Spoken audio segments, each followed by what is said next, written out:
Hey everyone, this is Kevin from JerseyConcepts.net.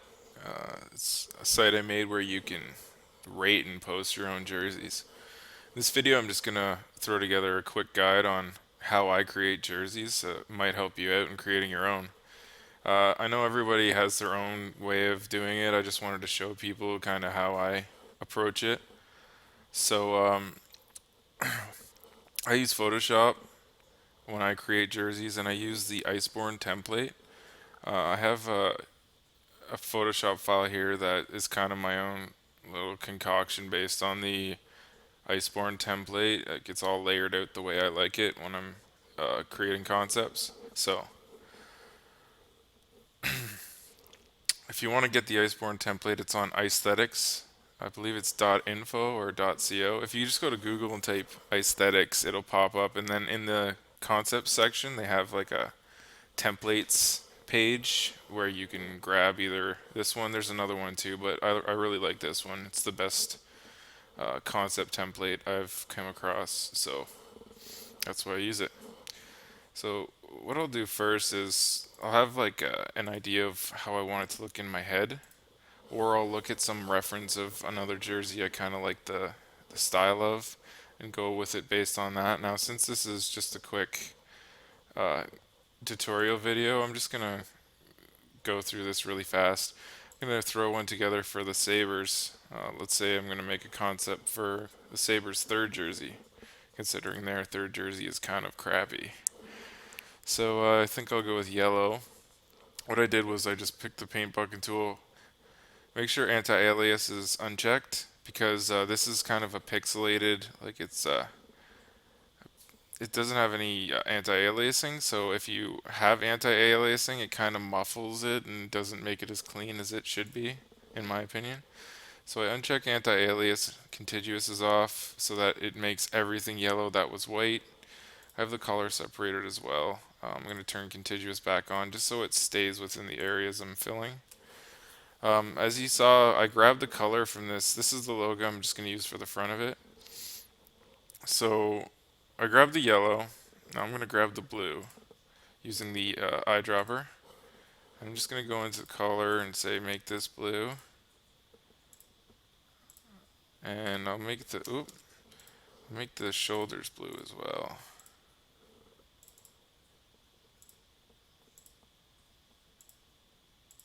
It's really easy the way I do it. Sometimes there's like some striping or stuff where I have to really get creative and refine it, but for the most part, it's pretty straightforward and simple. So I'm going to do the same with the contiguous for the helmet and the pants and everything, just to make them all blue too. I don't know what this little piece in the helmet is, but I just make it the same color as the rest of the helmet. Okay, so these pants, I'll just make this so it has a whole color pant. Sometimes, like with the lightning, I'll put a lightning bolt here, or I'll put like different striping patterns on the pant if I think it'll enhance the overall concept. But so now I usually try and figure out what I want to do with the arms. So for this Sabres concept, I think I'll just take what they have for their arms and I'll just kind of do the same thing.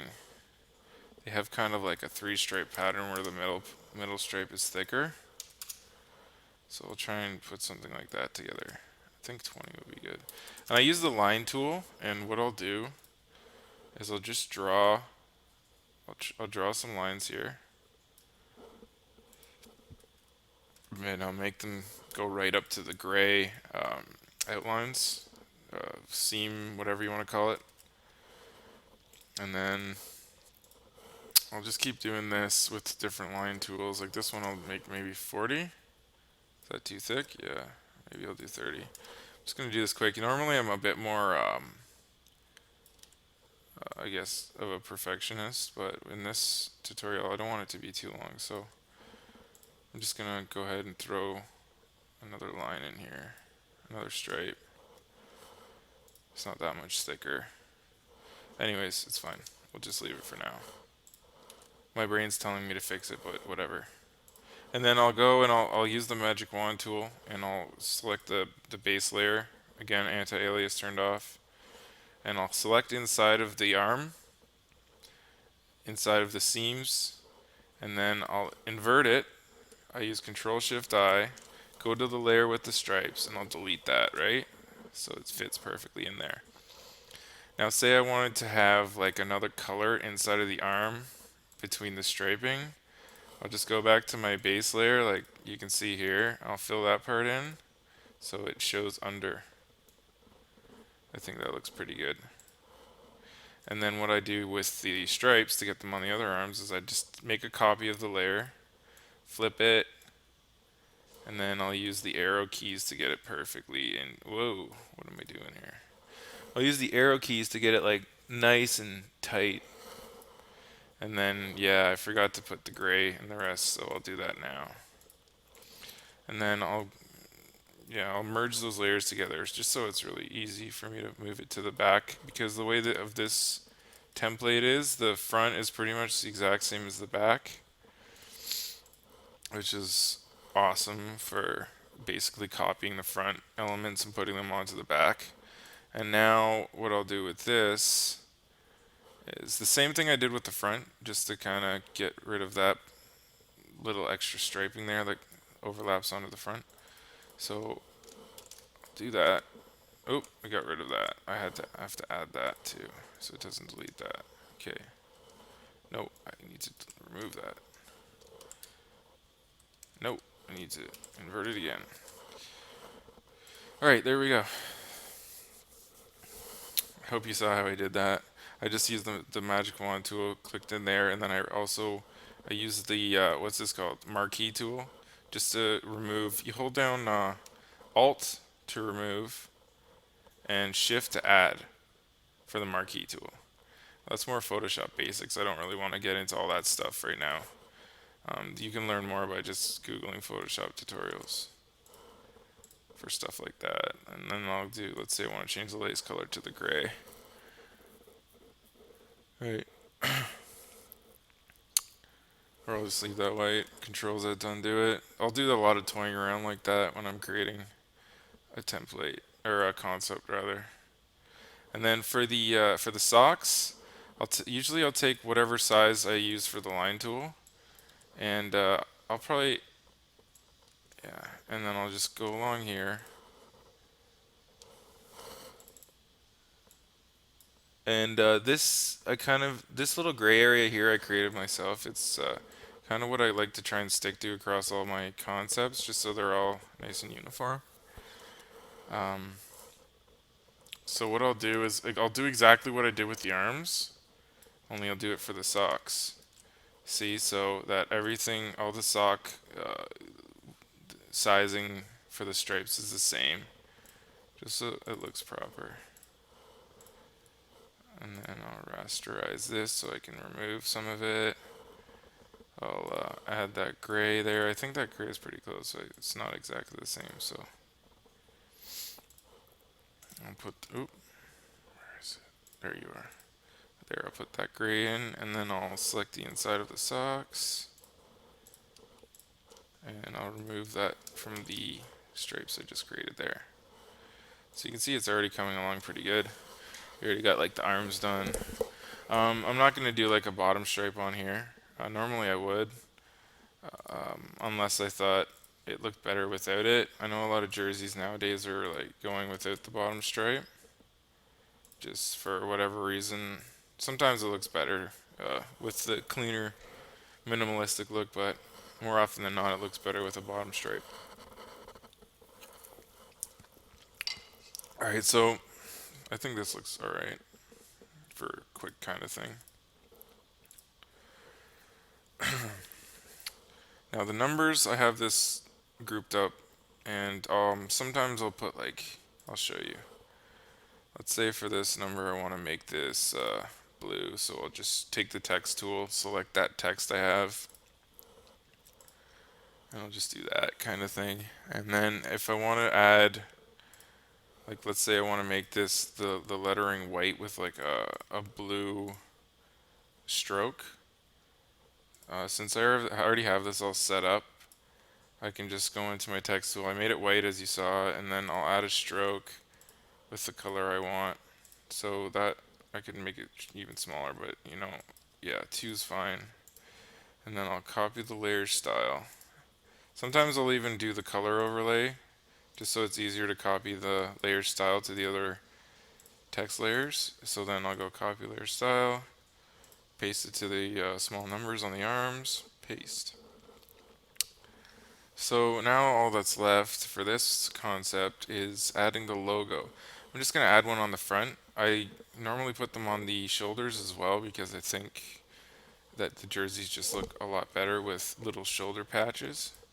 But I'll show you what I do with logos. Now sometimes I'll play with these, and since they're so big, you can take like the paint bucket tool and you can like change colors and stuff. Um, things like I remember there's been a couple concepts where I had to recolor some things just to fit the rest of the jersey.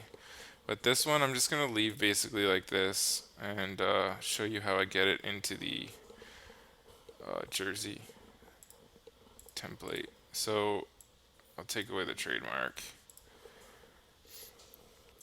and I'll change the mode to RGB color. I'll make a copy of it just in case I screw something up, and then I'll take out the background,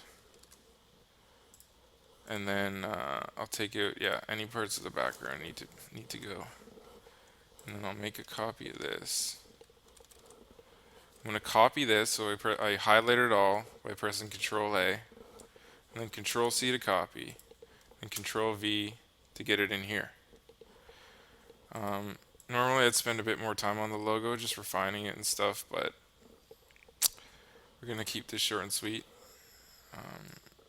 So with the logo size, I just kind of I have like a general size I make the width. It's usually like 190 pixels.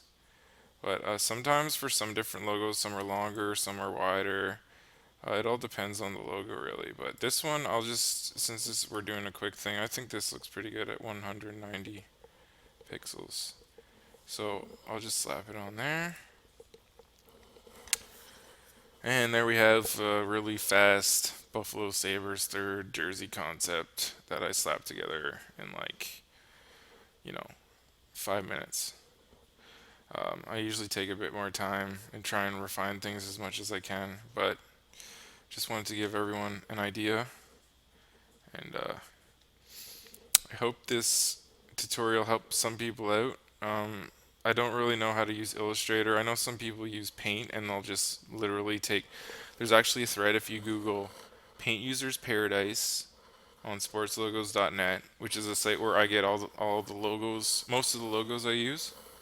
Sportslogos.net, you go into NHL and it has every hockey league.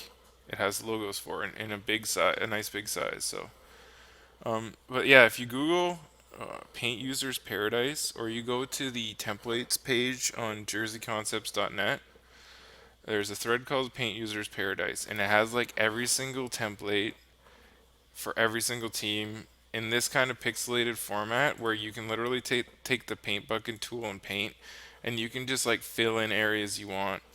I use Photoshop because obviously it gives me a bit more freedom. I know some guys use like what is it? I think it's another Adobe program where it uses vectors and stuff like that, and that's even more elaborate. I mean, I'm not good enough for that myself, but I probably would if I could, but I prefer Photoshop. So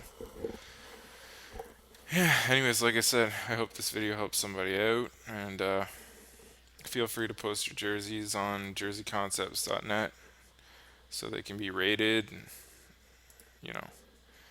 that's all for now. Take it easy.